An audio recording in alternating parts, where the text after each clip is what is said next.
What's up, everybody? Today we're going to be talking about the pull-up, how to do them the right way, and some of the common mistakes people make and how to fix those. And so here's me doing a pull-up with proper form. You'll notice that my entire body is braced. I'm staying very tight. I'm tightening my glutes and my abs. I don't want to be loosey-goosey. I'm not using any momentum because this video is all about strict pull-ups. At Mark's Daily Apple, we're a big fan of strict pull-ups. So if you want to learn how to do any of the swinging or kipping varieties for your CrossFit class, you can look at another video here at Mark's Daily Apple. We're all about doing strict pull-ups. Strict pull-ups are much harder than swinging or kipping pull-ups. And so you'll notice one of the common mistakes as people are trying to get their first strict pull-up is that they will reach with their chin, trying to get their chin over the bar. And so as you're doing your pull-ups, instead of thinking chin over bar, a better cue is chest to bar. Even if you don't actually touch your chest to the bar or can't touch your chest to the bar, just thinking with that in mind, with that intention and not reaching with your neck, your pull-ups are gonna look much better. Another common mistake is not fully locking out your elbows at the bottom. You want to lock your elbows out entirely at the bottom of the pull-up. Not only does this make the movement stricter, harder, and more beneficial, it also takes the strain off and fully unloads the bicep tendon. If your elbows are still flexed at the bottom, not only are you shortchanging the range of motion, but your bicep tendon also never gets a break from the constant tension.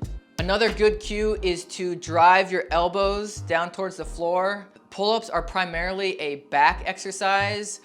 Your back muscles are much stronger and bigger than your biceps, your arms.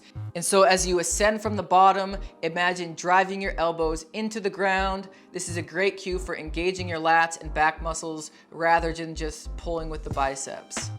We encourage people to try different hand positions, both overhand, underhand, neutral grip. Overhand grip are probably the hardest. Underhand grip are a little bit easy and incorporate more biceps if you want to build your biceps. And then a neutral grip pull-up where your hands are facing each other are going to be the gentlest on your shoulders. So if you have any shoulder issues, you might want to go with neutral grip pull-ups.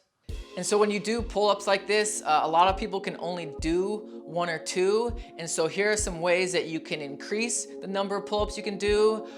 First off, if you can just do one is all it takes, because then you can do something called greasing the groove, where you're doing just one or two pull-ups, but you're doing them throughout the day. Every time you pass a pull-up bar, maybe you have one of those doorway pull-up bars set up, and every time you pass it, you just do one or two pull-ups. Even though you can only do one or two at a time, over the course of the day, you rack up a ton of overall pull-up volume, and over time, you can then do a lot more than one or two. Keep each rep crisp, but don't struggle. You should be resting long enough between grease the groove sets so that you're fresh every time. You're building neuromuscular pathways that make the movement easier and more efficient. If you can do two pull-ups, then something called a ladder is a great way to build pull-up volume. Basically, you do one pull-up, you rest 30 seconds, then two pull-ups, you rest 30 seconds, then back down to one pull-up, rest 30 seconds, then two pull-ups, and so on.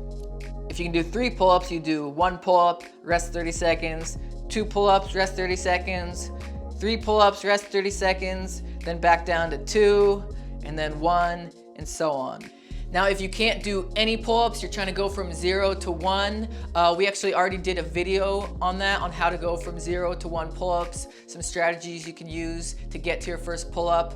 I'll put that link here on this video end screen. It'll probably be in this corner here, I think. But thank you for watching. If you haven't done so, be sure to subscribe to our channel, and I will see you next time.